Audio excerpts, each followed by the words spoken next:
नमस्कार दोस्तों, आप सभी का हार्दिक स्वागत है हमारे इस नए वीडियो पे। हमारा आज का जो वीडियो है वो है कंसर्ट पॉलिसी के बारे में। कंसर्ट का मतलब होता है सहमति। इसका मुख्य उद्देश्य है कि जो पेशेंट हैं और उनके साथ में जो उनके रिलेटिव्स हैं, उन्हें पेशेंट का जो प्रेजेंट कंडीशन है उसके बारे में समझाना, उसके साथ ही उनके साथ जो प्रोसीजर होने वाले हैं उसके बारे में समझाना और उसके रिस्क और बेनिफिट दोनों के बारे में उनके समझने योग्य भाषा में हमको पेशेंट को समझाना है, अटेंडर को समझाना है, ताकि वो जो है वो बेहतर फैसले ले सके, बेटर डिसीजन मेकिंग कर सके, जिससे उस पेशेंट का ट्रीटमेंट सही तरीके से हो सके।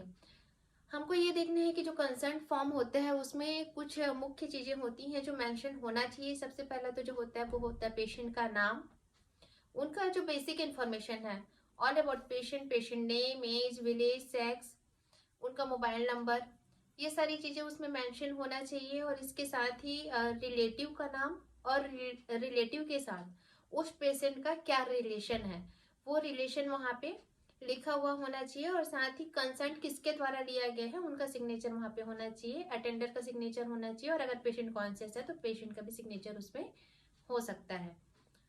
इसके बाद हम देखेंगे कि कंसर्ट कितने प्रकार के होते हैं। तो ये दो प्रकार के होते हैं। पहला जो होता है वो होता है जनरल कंसर्ट। जनरल कंसर्ट वह होता है जब पेशेंट आता है हमारे पास ट्रीटमेंट के लिए, तो तब जब डॉक्टर के पास जब वो जाता है ट्रीटमेंट के लिए, उस टाइम पे डॉक्टर सिस्टर के द्वारा लिया जाने वाला जो नॉर्मल कंसर्ट है, जैसे कि उनका बीपी चेक करना है, टेम्परेचर लेना है, पाल्पिटेशन करना है अस्कल्टेशन के लिए, या फिर लैब टेक्नीशियन के द्वारा अगर उनसे कंसेंट लिया जाता है कि हम आपका यूरिन सैंपल लेना चाहते हैं, ब्लड सैंपल लेना चाहते हैं। इसके साथ ही सिस्टर्स के द्वारा उनको कंसेंट लिया जाता है कि हम आपको इंजेक्शन लगाना चाहते हैं। तो ये सारी जो कंसेंट है वो जनरल कंसेंट के अंतर्गत आता है। इसके अलावा जो सेकंड है वो होता है इन्फॉर्म्ड कंसेंट। इसमें जो है ये कंसेंट तब लिया जाता है जब हम पेशेंट को किसी स्पेशल प्रोसीजर के लिए या फिर स्पेशल ट्रीटमेंट के लिए लेकर के जाते हैं। उस समय पे लिया जाने वाला जो कंसेंट है वो इन्फॉर्म कंसेंट कहलाता है। ये कंसेंट लेने के वक्त हमें किन चीज़ों का ध्यान देना है, तो बेसिकली हमको ये ध्यान देना है कि जो पेशेंट है उस टाइम पे कॉन्शियस हो, किसी प्रकार के सेडेटिव मेडिसिन के इफेक्ट में ना हो, या फिर वो अल्कोहल के कंडीशन में अल्कोहल कंज्यूम ना किया हुआ हो, वो पूरी तरीके से कॉन्शियस हो। और अगर पेशेंट कॉन्शियस नहीं है तो उस टाइम पे हमको उनके अटेंडर से हमको कंसर्ट लेना है।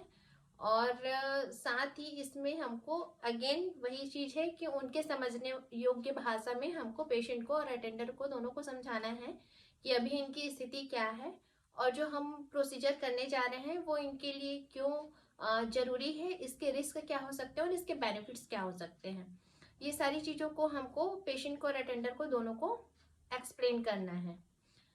इन एनी कंडीशन अगर पेशेंट कॉन्शियस नहीं है, सब कॉन्शियस है या फिर अनकॉन्शियस है, तो उस कंडीशन में हमको पेशेंट से ना लेकर के केवल हम वहाँ पे उनकी जो अटेंडर उनके साथ में है उनसे हम कंसर्ट ले सकते हैं।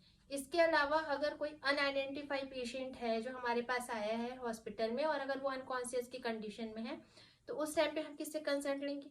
उनके पास अटेंडर भी नहीं है और पेशेंट भी अनकॉन्शियस है, बट वो लाइफ थ्रेटनिंग कंडीशन है, वहाँ पे जो पेशेंट है उसको जान का खतरा बना हुआ है और उसकी जिंदगी को बचाने के लिए हमें किसी प्रोसीजर को करने की जरूरत वहाँ पे पड़ रही है, तो उस कंडीशन में हम किससे कंसल्ट लेंगे? तो इस समय पे जो ड्यूटी डॉक्टर है वो इस चीज के लिए रिस्पॉन्सिबल होते हैं कि वो उसकी जो लाइफ थ्रेटनिंग कंडीशन है उस सिचुएशन से उसको बचाने के लिए जो प्रोसीजर करना उनको उचित लगता है उस समय पे वो बिना कंसर्ट लिए अपने अनुमति से वो प्रोसीजर उस पेशेंट के साथ कर सकते हैं।